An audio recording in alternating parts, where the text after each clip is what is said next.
এই নাম যদি আগে না থাকতো শোনা, মোহাম্মদ নামটা যদি আগে না থাকতো, নামের আগে যদি শ্রী লাস্টে যদি চন্দ্রকান্ত রায় হতো, মারার পরে দুনিয়াতে আগুনে জ্বলি পুড়ে মারত। শোনা না মুসলমান, তুমি দুনিয়াতে আল্লাহর কাম করোই বা না করো, কিছু মানুষ তোমাকে ভালো পাবে, কেউ মন্দ পাবে, কিন্তু দুনিয়া তো আদর পাবা। যাবার কালে যেদিন তুমি কবরে চলে যাবা, তোমাকে গোসল করাইবে পাড়ার মানুষ, গ্রামের মানুষ তোকে গোসল করাইয়া যখন চারিজনে ঘাড়ি করে কবরস্থানের দিকে নিয়ে যাবে, ও মুসলমান জেনে রেখো, যখন দুইজনে কবরে নামবে, ওই লোক দুইটা নামার পরে উপরের লোক সবাই বলবে, ভাই রে ভাই, আস্তে কবরে রাখ করে ভাই, যাতে কষ্ট না পায়। যেরকম ঠিক না বিঠে ভাই রে, আস্তে নামান ভাই, বেশি জোরে কবরে সাউন্ড করেন না, ঠিক না ঠিক? কেন আস্তে নামাবে? মুখ তো ফেলে দেওয়া দরকার, হুস করে জোরে ঠিক না ঠিক? আল্লাহ যখন মর্দা না খেলাম ভাই, তখন ওই মর্দা কেঁদে কেঁদে নিজের আপন ছেলেকে ডাকায়, তোম ছেড়ে ছেড়ে এত কাঁদে রে ব্যথা, গ্রামের মানুষ কেউ মায়া করে না দেখি, তুমিও মায়া করো না। বেটারে তুমি আমাকে এখন নামালি কেন? আমি তো এই অন্ধকার কবরে একাই থাকতে পারবো না। শোনা বলে রাখেন বাবারে, ওই দিন তোর বাবা তোর মা কবরে যেতে কাঁদছিলে, তুমি তোর মা বাবার ভাষা বুঝতে পারো নাই, বোঝার মতন শক্তি আল্লাহ দেয় নাই, কিন্তু যেদিন তুমি চলে যাবা সেদিন তুমিও কাঁদবা, তোমার সন্তান তোমার মেয়েকে ডাকবা, ওই দিন তোমার সন্তান তোমার মেয়েও বুঝবে না। মুসলমান এই কথা যদি বুঝতো, মুসলমান যদি জানতো, তাহলে মুসলমান কোনোদিনও মুসলমানিত্ব হারাইতো না। যখন ঠিক না ঠিক? মুসলমান হালাল হারাম খেয়ে চলতো, যখন ঠিক না ঠিক? এই মালটা আমার কাছে আসছে, এই মালটা খাইতেছি, এটা হালাল মাল না হারাম মাল, যখন ঠিক না ঠিক? মুসলমান তো এখনো হালাল হারাম বোঝে না। মুসলমান বুঝতে পারবে কবরে যাওয়ার পরে, যখন ঠিক না ঠিক? আব্বা জান আমার শোনা চালা, ও ভাইরা শুনে রাখো, আল্লাহ বলে দিছেন, নাল মুসলিমিনা ওয়াল মুসলিমাত ওয়াল মুমিনিনা ওয়াল মুমিনাত ওয়াল কানিতিনা ওয়াল কানিতাত ওয়াল সাদিকিনা ওয়াল সাদিকাত। নাই তাকবীর। আল্লাহ বলছে, ও আমার বিশ্বাসী বান্দা, আমার বান্দিরা, আমার মমিন বান্দা, আমার মমিন বান্দিরা, ও আমার আদেশকারী বান্দা, আমার আদেশকারী বান্দিরা, ও আমার সত্যবাদী বান্দা, আমার সত্যবাদী বান্দিরা। জোরে কোন সুবহানাল্লাহ। বাবা, একলা মেয়েরা একলা পুরুষরা সত্যপথে চলবো, আমার বিবি সত্যপথে চলবে না, এটা কি চলবে? এটা কি চলবে? আমার বিবি সত্য পথে চলে, হালাল পথে চলে, আমি চলবো না, এ কি আল্লাহ ইবাদত কবুল করবে? না। ওয়াল সাবিরিনা ওয়াল সাবিরাত, আল্লাহ বলছে, ও ধৈর্যশীল বান্দা, আমার ধৈর্যশীলিনী বান্দিরা, তোরও ধৈর্য থাকতে হবে, তোর বিবিরও ধৈর্য থাকতে হবে। লাইক থাকবে। আব্বারা সোনার চানারা, আমার মালিক না, আব্বারা মনে রাখেন সোনারা, আমি মুসলমানের ঘরে জন্ম নিয়েছি, আমার একদিন কবরে যেতে হবে। যখন ঠিক না ঠিক? যারা বলেন ঠিক না ঠিক? এই কবরকে কেউ বাবা রেহাই দিবে না। এই কবর কে আগে যাবে, কে পরে যাবে? আজকাল কাজনের ডেথ সার্টিফিকেটটা আগে আনবে, মার আগে আনবে না আব্বার আগে আনবে, বড় ভাইয়ের আগে আনবে না ছোট ভাইয়ের আগে আনবে? কেউ বলতে পারবে? যেরকম বলতে পারবে?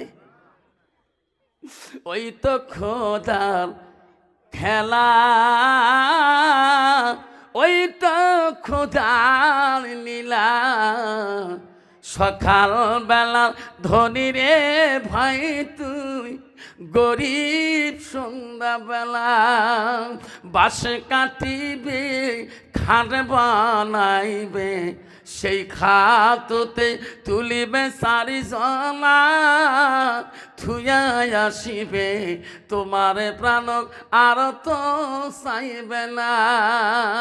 ভাই কান্দিবে ভাতিজা কান্দিবে আপন সত্য কেউ তো সারিবে না। ঘরের বিবি কান্দিয়া মিটাইবে বাসনা ওই তো খোদার খেলা ওই তো খোদার নীলা। যেরকম ঠিক না ঠিক বাবা? আব্বা আমাদের কষ্ট তোমাদের কষ্ট হয় বাবা, যেরকম কষ্ট হয়। আমার মা বলে না, ও আউনে তুলি মা বলে না, ভালো করে শুনে রাখো লক্ষ্মী বোনের মা বলে না, শোনো মা তোরা কি জান্নাত যাবে না মা, তোরা কি জান্নাত যাবে না?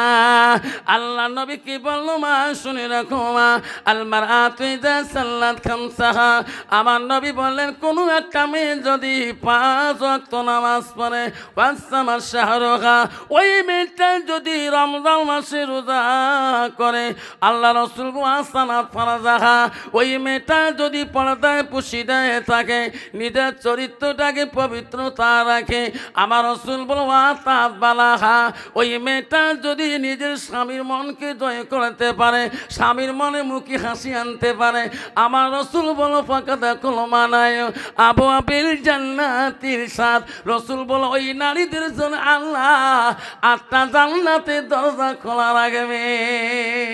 যেরকম সুবহানাল্লাহ।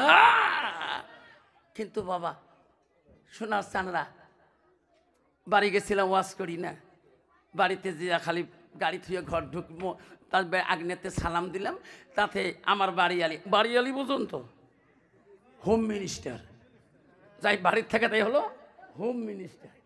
আমি বললাম হ্যাঁ, আমাকে বলে কি হলো আনসারির আব্বা লাল চা খাবেন এখন না দুধ চা খাবেন? আমি কইলাম এটা কোন অভ্যাস তোর না? আনসারি আব্বা কোসকা হুজুর কবার বাস না? আমাকে ওয়াজ করি মাথা টাথা খারাপ হয়ে আসলেন নাকি বড় বাটার থেকে? আব্বারা সব জায়গায় হুজুর হওয়া যায়, সব জায়গায় বিশ্বে হওয়া যায়, মোল্লা সাহেব হওয়া যায়, মুফতি সাহেব হওয়া যায়, মাস্টার সাহেব হওয়া যায়, বিএসসি সাহেব হওয়া যায়, প্রেসিডেন্ট সাহেব হওয়া যায়, কাউন্সিলর সাহেব হওয়া যায়, জেলা পরিষদ সাহেব হওয়া যায়, বাম্মা সাহেব হওয়া যায়, বিবির কাছে হওয়া বড় কঠিন। যেরকম ঠিক না ঠিক? যেরকম ঠিক না ঠিক? তুই কেমন হুজুর, কেমন মাস্টার, কেমন ইঞ্জিনিয়ার, দেশের লোক না জানলে তো বাড়িয়ালি ভাল করি জানে। যেরকম ঠিক না ঠিক? বাবা সব জায়গায় হুজুর হওয়া সহজ, কিন্তু তোর হোম মিনিস্টারের কাছে হুজুর হওয়া বড় কঠিন আছে। খারাপ বললাম বাবা? তুই যে হুজুর কেমন না, গ্রামের লোক ভাল করি না জানলে তোর বাড়িয়ালি ভাল করি জানায়। এ হুজুরের মোটিক, এ মাস্টারের মোটিক কেমন ব্রেনের মেমোরি কাম করে না করে। যেরকম ঠিক না বেটা? আব্বা জানা আমার দুঃখ পাবে না। ও মা বোনেরা কেন গো তুমি বুঝলি না রে মা?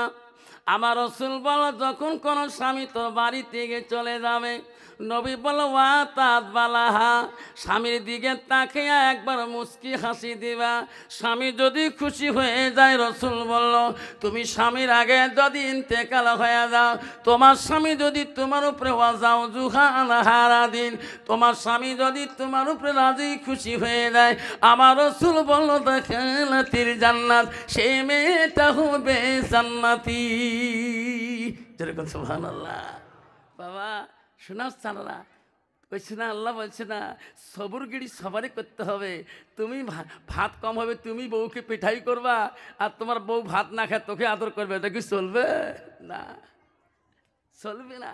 সবু সত্য পত্র হয়ে চলতে হবে, তোরও সত্য কথা বলতে হবে, তোর বিবিরও সত্য পথে নিয়ে বাড়িতে হবে। যেরকম ঠিক না ঠিক? কিন্তু বাবা আধুনিক ডিজিটাল যুগের নারীরা, আব্বারা মনে রাখেন সোনারা, নারীরা বর্তমান তোমার জায়গায় লেখেন নাই যে মেয়েটা এলেম না থাকে, আল্লাহর কালাম তার ভিতরে না থাকে, কিন্তু ওই মেয়েটার দ্বারা একটা ভালো বুজুর্গ মানুষেরও ক্ষতি হবে। যেরকম ঠিক না ঠিক? আব্বারা মনে রাখেন কিতাবে আসলেও হযরত আবু হানিফা রহমাতুল্লাহ বড় মুজাহাবের বড় ইমাম ছিলেন, যে আবু হানিফা রহমাতুল্লাহ যার জীবনের লাইফে এক ওয়াক্ত তাহাজ্জুদ নামাজ কায়দা হয়নি। যেরকম সুবহানাল্লাহ। কত বড় ওলি ছিল বাবা, আবু হানিফে বিবির নাম হযরত উম্মে হামেদা রাদিয়াল্লাহু তাআলা। ওনার স্ত্রী এত বুজুর্গ, এত তাআদ্দুদ গুজারি। উম্মে হামেদা রাদিয়াল্লাহু আনহা মাঝে মাঝে আবু হানিফাকে বলছে, স্বামী গো, আপনি পথ দিয়ে যখন রাস্তা দিয়ে যাবেন দেখি শুনি চলবেন। আপনার দুশমন বেশি চলছে, আপনি পথে চলে দেখি শুনি চলবেন। কারণ মুত্তাকিন পরহেজগারি আল্লাহ ওয়ালা যারা মহিলা হবে সব সময় স্বামীকে দিনাস সিরাতাল মুস্তাকিম সৎ রাস্তায় দেখিয়ে দিবে। যখন ঠিক না ঠিক স্বামী আপনি পথে যাবেন কিন্তু দেখি চলবেন, আপনার শত্রু কিন্তু বেশি হয়ে চলতেছে। আবু হানিফা বলছে, উম্মে হামেদা তুমি খালি দোয়া করবারে যাতে আল্লাহ আমাকে কোনো মুসিবতের মধ্যে ফেলায় না। হযরত আবু হানিফা রাস্তা দিয়ে গেতেছে, গেতে গেতে যে দেখে কিছু ছেলে কিছু মেয়ে গল্প করতেছে পথের ধারে, রাস্তা ধারে গল্প করে। হযরতে আবু হানিফা দেখে দেখে বলল, বাবা এই মেয়েদের সাথে তোমাদের সম্পর্কটা কি? এত সময় কেন গল্প করেন? ছেলেরা বলল, আমার বান্ধবী, এনার সাথে আমাদের গল্প প্রতিদিন করি। আবু হানিফা বলল, না না, এই বান্ধবীদের সাথে এইভাবে গল্প চলবে না রে সোনা। তুমি যদি গল্প করতে চাও তাহলে বিবাহ করে নিয়ে গল্প করবা, স্ত্রী হয়ে যাবে। যত গল্প করবা, যত কথা বলবা, প্রতি কথা আল্লাহ তো আমল নামে লিখে লিখে দেবে। যেরকম সুবহানাল্লাহ। আমাকে বলে, হুজুর দোয়া করেন। কে? মাস্টার মানুষই নে, 3টে বেটি হুজুর, তোমাকে বয়ান করেন না, যার 1টা বেটি, যার 2টে বেটি, যার 3টে বেটি, সিমের বাবা জান্নাতি। মা কোনদিন বয়ান করছো? হুজুর আপনি হানা করে বয়ান করেন নাই বাজারত? হুজুর আল্লাহ দিলে বেটা নাই 3টে বেটি, এমনি জান্নাতি। নামাজ পড়েন কেন? ওই কি রে, নামাজ পড়ে না বলে জান্নাতি? মাস্টার সাহেব তোমরা জান করে এত গাড়ি ভিড় জানান না? কুচবিহারের রাসের মেলায় বেটি 3টে হয়েছে, মোড়ে জ্বালা। মোর গাড়ির সিট নাই, দাঁড়িয়ে আসো, সভা আছে, নটকো বাড়ি বানান মাদ্রাসা স্কুল করি, গাড়ি ধরছো, হ্যান্ডেল ধরি আসো, জোয়া খাবে, টাইম শর্ট। মুখো মাস্টার আজকে রথ, আজকে কুচবিহার এত ভিড়, রথের মেলা, তোমরা জান যায় কয় তারা না বেটি 3টে জ্বালা, তোমার কন্যায় বেটি যা জ্বালা তার মুনি এমনি জান্নাতি। বাবা তোমার বেটি করে তা দেখ না, তোমার সামনে চুরত বসেই আছে। মুই বারে বারে ওটা বেড়ি মানুষ তো ছিটো থেলে চিন আছে না। মুখে মাস্টার তেলে তো মেয়ে মানুষ নাই, এটা তো সব বাবু এলে গেদা নোয়া যাবো না, খারাপ না। মুই সবাই জিন্সের প্যান্ট গা প্যান্ট জামা শার্ট গা দেওয়া, হেলমেট মাথার দেওয়া, মানে হেড মাথার দিছে। নইলে মাইও আমার মাইও মোনা কন তো বাবা ওই মেয়ের বাবা জান্নাতি হবে। হ্যাঁ জোরে কান হবে, জোরে কান হবে না।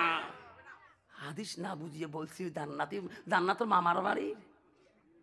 আল্লাহ রাসূল বলছে, যার একটা মেয়ে ইসলামী শিক্ষা জ্ঞান দেবে, কোরআন পানওয়ালা বানাবে, আলেম বানাবে, সেই মেয়ের বাবা হবে জান্নাতি। যারা 2টা মেয়ে ইসলামিক শিক্ষা দেবে, কোরআনের হাফেজা বানাইবে, সেই মেয়েটা আল্লাহওয়ালা মুত্তাকিন হবে, সেই মেয়ের বাবা হবে জান্নাতি। যার 3টা মেয়ে, ওই মেয়েটা আল্লাহওয়ালা হবে, আল্লাহওয়ালা পড়নেওয়ালা হবে, মেয়েটা হবে কোরআন পড়নেওয়ালা, আল্লাহওয়ালা মুত্তাকিন হবে, সেই মেয়ের বাবা হবে জান্নাতি। যেরকম সুবহানাল্লাহ। মেয়ে বানাইছে জিন্সের প্যান্ট, মাথায় বানাইছে হ্যাট, কন্ত বাবা নিজে নামাজ না পড়ে, কন্ত ওই মেয়ের বাবা জান্নাতি হতে পারবে নাকি? যেরকম যাইতো গেল কুল গেল যেন কুল মান, বেটি লাগে গোসল হাজি ডুবেলো সমান, বেটি কলেজে পড়ে রে বেটি নলেজে বাড়াইছে, তলে তলে রেস্টারি করিছে। যাইতো গেল কুল গেল যেল কুল মান, ব্যথার লাগে গোসল হাজি ডুবেলো সমান, ব্যথা কলেজে পড়ে রে ব্যথা নলেজ বাড়াইছে, তলে তলে রেস্টারি করিছে। চ্যাংরা চেংড়ি রাজি কি করে দেশের কাজী। ঠিক না বেটি? কি যুগ আসিল বাবা, মাইও কলেজে গেলে মোবাইল লাগে, ইয়ে নাম্বার কাইলা ফোন করে। যেরকম ঠিক না বেটি? ছেলে বলেন ঠিক না বেটা? আমি অফসামলা কলেজ গেছিলাম, মোবাইল লাগে না, মুই মাথা কাম করে না, সইলে ফোন করে কাকি ফোন দেয় কাই যে কোন যুগ আসলে বা আনলিমিটেড করলে বাপ একদিন রিচার্জ করলে 28 দিন মোবাইল গরম হয় তার টাকা শেষ না হয়। আর হুজুর দোয়া করেন আমাকে বাবা একটা মেয়ে পালে গেলে বাপ 3টে বাচ্চা ছাড়ি গেছে নিনতে জাগ ধরি পালাইছে তাই 600 আর বাপ চিন্তা করো তো মাথা কাম করবে। স্বামী গেছে গুয়াহাটি ফোন করতে করতে মোবাইল বানাইতে বুড়ে মানুষ শ্বশুর বুঝি পায় না বউ এত রাইতে ফোন করে কে বুড়ে তো বোঝে না এটা আনলিমিটেড কল তো যখন ঠিক না ঠিক যখন খারাপ লাগছে ভাই মনে রাখতেন বুড়ে বাবারা মোবাইলে যত ক্ষতি করেছে আগে মানুষ লাভ লেটার করছো চিঠি দিয়ে এখন মোবাইল দিয়ে সব চলছে এরকম ঠিক না ঠিক সাবধান। মাইও পালাই চাইছে সবা কাঁদে বুড়ে নাতি কাঁদে কে যে দেখে বৌমা নাই হাড়ে নাতি নিয়ে বুড়ে কাঁদে 3 দিন কাঁদে বউ নাই খবর শুনে বউ নাই দেশতে নাই জাগ দড়ি পালাইছে এই 600 আর বাপ হেমলে কইছে বাবা তাই সবা বাবার মাকে ওই মেয়েটা ভিতরে এলেম কালাম থাকতো স্বামী বিদেশ থাকলো স্বামীর কথাটা নিয়ে একবার দোয়া করতো যখন ঠিক না বিঠি আল্লাহ তুমি আমাকে 3টা বাচ্চা দিয়েছো আল্লাহ আল্লাহ আমার স্বামী বিদেশে গেছে আল্লাহ তেজরতে গেছে আল্লাহ আল্লাহ আমি কোন শুকরিয়া আদায় করে আল্লাহ আমার স্বামীকে তুই ভালো ভালো ব্যবসা বাণিজ্য করে হালাল পথে আল্লাহ তুই বাড়ি আনা তৌফিক দান কর। ওই মেয়েটা সবসময় আল্লাহ উপরে তাওয়াক্কুল তো করবে আল্লাহকে স্মরণ করবে আল্লাহ বলবে বান্দি যখন আমাকে ডাকে হেফাজত চায় আমি আল্লাহ সেই বান্দা বান্দির হেফাজতকারী হয়ে যাই যখন সুবহানাল্লাহ।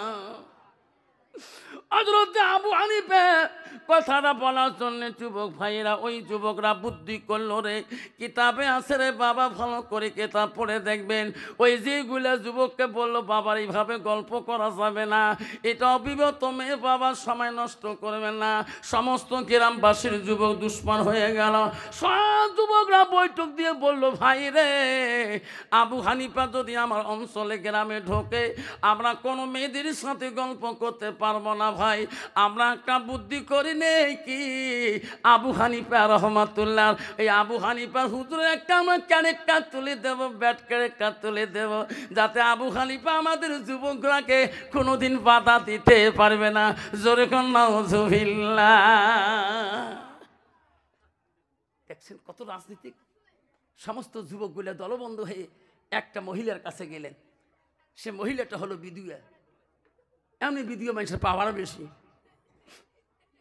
জলেশ্বরে ঘাটত লঞ্চত বসে আছেন মোক সালাম দেয় মা করে গেছিস গেছো হুজুর মোর স্বামী নেই না হুজুর ডাহাইছে হুজুর ডেইলি কাঁদে মা থাকি যা 6 দিন থাকি কেন হুজুর আজকেও আসবেন না দেয় যেরকম ঠিক না ভাই ঠিক তোর স্বামী নাই তা তুই তুই হুজুরের বাড়ি যে থাকছিস মানে কারণটা কি হুজুর কাঁদে হুজুর হুজুর কাঁদে যেরকম ঠিক না ভাই ঠিক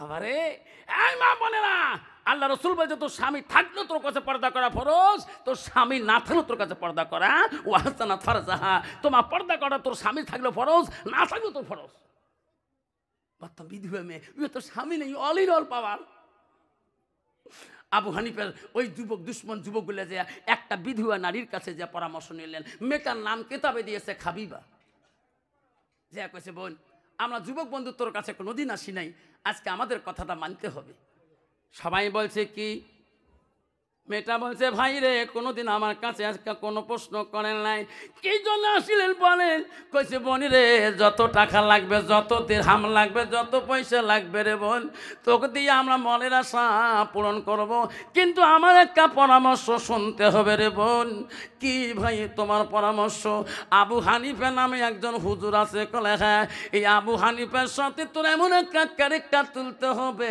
যাতে আমার যুবকগুলোকে এই কুপা শহরে বন্দরে আমাকে যাতে কোনোদিন বাধা দিতে পারে না আরে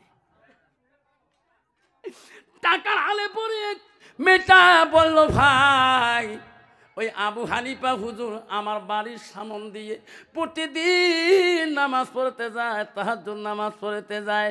আমি দিন নিয়ে আসতে পারবো, কিন্তু ভাইরে তোমরা কোথায় থাকবেন, আমি কেমন করি আনি তোমার হাতে তুলে দেব। কইছে বোন রে, যেদিন তুমি রাস্তা থেকে আবু হানিফাকে বাড়ি নিয়ে আসবা ডাকি, আমরা তোর বাড়ির চতুর্দিকে নাঠি নিয়ে থাকবো, তোরা সবাই থাকবেন। আমি আবু হানিফা হুজুরকে যে কোনো বুদ্ধি পরামর্শ নিয়ে আমার বাড়িতে আনি হাজির করব, তোরা আমার বাড়ির চতুর্দিকে দাঁড়িয়ে থাকবেন, উনি আসার সাথে সাথে তোমরা অ্যারেস্ট করবে। বাবারা,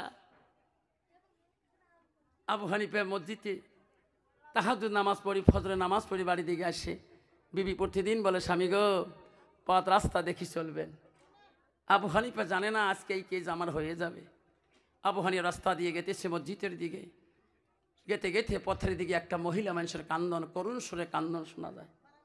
এত মিষ্টি কান্দন। আবু হানিফা বলছে এত রাত কে কান্দে গো, কোনো মানুষের কোনো বিপদ হলো নাকি? আবু হানিফা আবার রাস্তা দিয়ে গেতেছে, আবার আগে যায়, আবার কান্দনের আওয়াজটা বেশি মধু এসে, আবার সামনে আগে যায়, দেখে একটা পথের সাইডে একটা মহিলা পথের মধ্যে রাস্তার ধারে বসে কান্দেছে। হযরত আবু হানিফা বলল, মা এত রাইতে কেন মা তুমি বসি কান্দ মা, তোমার কি হয়েছে মা, তুমি খুলি বলো মা, কি জানলে মা এই রাস্তার ধারে তুমি বসি বসি কান্দ?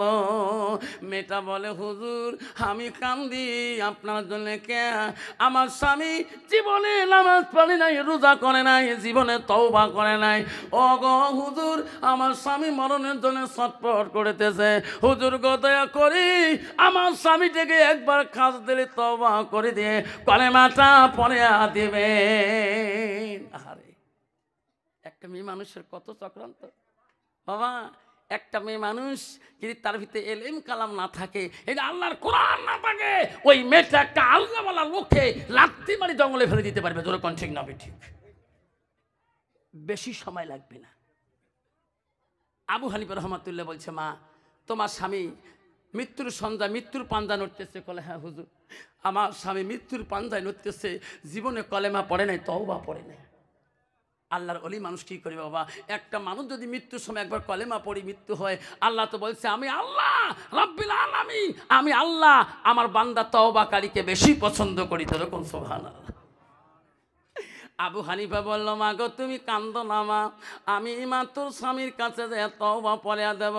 মা চলো মা, তোর স্বামীকে আগে মা তওবা পড়ে দেব। মা তুমি আগে আগে যার মা, তারপরে আমি যেতেছি রে মা। মহিলাটা আগে আগে যায়, আবু হানিফা রহমাতুল্লাহ পিছনে পিছনে যায়। মেয়েটা বাড়ির দিকে যখন ঢোকে, আবু হানিফা রহমাতুল্লাহ বাড়ির ভিতরে যখন ঢুকলেন, তখন মেয়েটাকে ডেকে ডেকে বলে, মা গো তোর ঘরের ভিতরে যদি তোমার স্বামী আছে মা, বাতিটা লাগাও মা, আমি তোর স্বামীকে মা তওবা পড়ে দিয়ে কলেমাটা পড়ে দিয়ে মা আমি মসজিদের দিকে চলে যাব মা, আল্লাহর ইবাদত করব। যেরকম সুবহানাল্লাহ। বেঈমান মহিলা বাতি লাগালে ধরা পড়ে যাবে, স্বামী তো নাই, বিধবা মানুষ রে। বাতি লাগাইলে ঘরে তো স্বামী নাই, খালি বিছনা পড়ে আছে। মেয়েটা বাতি লাগায় না, মম লাগায় না। আবু হানিফা রহমাতুল্লাহ বলে, মা আমি তো অন্ধকারে ঘরের ভিতরে যেতে পারবো না মা, মা তোমার স্বামীকে ওই কাজে মোমবাতি লাগাও মা, আমি তারপরে তোর স্বামীকে তওবা পড়াবো। মেয়েটা বেঈমানি ছিল, বাতি লাগাবে না। কতগুলো হুজুর বেরিয়েছে বর্তমান, বাতি নিভি দিয়া মেয়েদের কাছে দলিল দেয়, মনের আলো বড় আলো, বাইরের আলোটা নিবাওনে। হুজুর পর্দা কখনকে মনের পর্দা বড় পর্দা, বাইরের পর্দাটা হাটাও রে। যেরকম ঠিক না ঠিক? যেরকম ঠিক না ঠিক? আবু হানিফা বলছে, মা বাতি লাগাও। ইনি বলছে না, বাতি লাগালে ধরা পড়ে যাব। ধরা পড়বে না? তখন মেয়েটা বুদ্ধি করলো, বাতি তো লাগাবো না, মম লাগাবো না। মেয়েটা চিঠি দিলেন, কি আছেন আমাকে বাঁচান গো গ্রামবাসী। হায় রে, সব যুবকরা লাঠি নিয়ে নিয়ে আবু হানিফাকে ওই বাড়ির বিধবার বাড়িতে অ্যারেস্ট করলেন।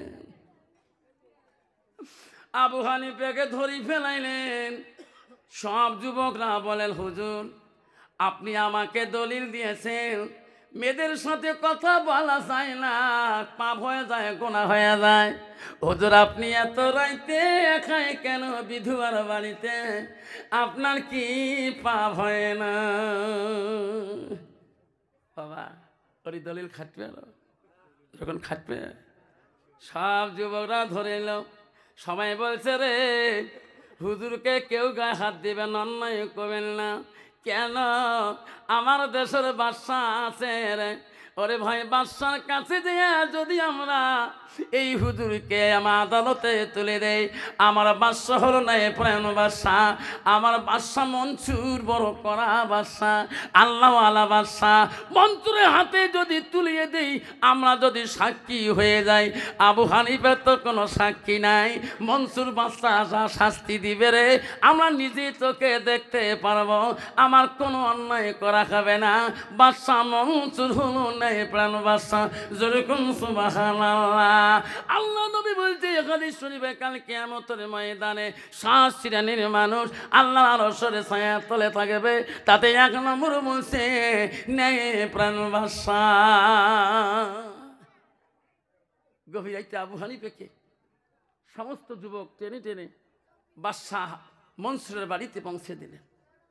বাদশাহ মনসুরকে দারোয়ানকে যা বলছে, দারোয়ান বাদশাহ কোথায়? বাদশাহ আরাম করতেছে রুমের ভিতরে।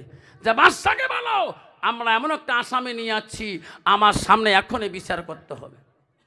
দারোয়ান মন্ত্রী বলছে, ভাই তোমার কথাই তো আমরা বলতে পারি না, বাদশার ইজাজত না হওয়া পর্যন্ত আমরা এই কেস নিতে পারি না। বাদশার কাছে যা বললো, মহারাজ কিছু যুবক হচ্ছে তোমাদের রাজ দরবারে, কিন্তু যুবকরা একটা আসামি নিয়ে যাচ্ছে, একটা জানাকারী আসামি নিয়ে যাচ্ছে, সে আসামিটাকে রাতারাতি বিচার করতে হয়। বাদশা মনসুর বলে, আমি রাতের মধ্যে কোন আসামি বিচার করি না, আমি দিনের সময় বিচার করব, সাক্ষীর মুখে শুনবো, আমি নেই বিচার করব, আমি দিনের মধ্যে বিচার করে রে দারোয়ান। ওই যুবকগুলোকে বলে দে রে দারোয়ান, মন্ত্রী বলে দে আমি বাদশা মনসুর, আমি বিচার করব, সকালবেলা তাদের আদালত হবে রে মন্ত্রী। ওই যুবকটাকে, ওই মানুষটাকে যাকে নিয়ে আসছে, ওই মানুষটাকে আমার জেলখানার মধ্যে বন্দি করে রাখো। যে মেয়েটার সাথে কেলেঙ্কার হয়েছে, ওই মেয়েটাকে আমার জেলখানায় বন্দি রাখো। আমি বাদশা মনসুর সকালবেলা আদালত বসাবো। এখন মেয়েটাও জেলে ঢুকলেন। আবু হানিফা রহমাতুল্লাহ জেলে প্রবেশ করলেন। আবু হানিফা রহমাতুল্লাহ বলেন, আল্লাহ আল্লাহ আমি তোর ইবাদত করতে মসজিদে যাব, আল্লাহ আমার কোন আমলের চোটে আজকে আমি বাদশা মনসুরের জেলখানার ভিতরে ঢুকলাম। মাবুদ রে, আমি কোন জায়গায় আমলের ত্রুটি করলাম রে মওলা। আমি আবু হানিফা, ও মওলা গো, আমি ওই জেলখানার ভিতরে বন্দি হলাম। কিতাবে আছে রে, আবু হানিফা রহমাতুল্লাহ জেলখানার ভিতরে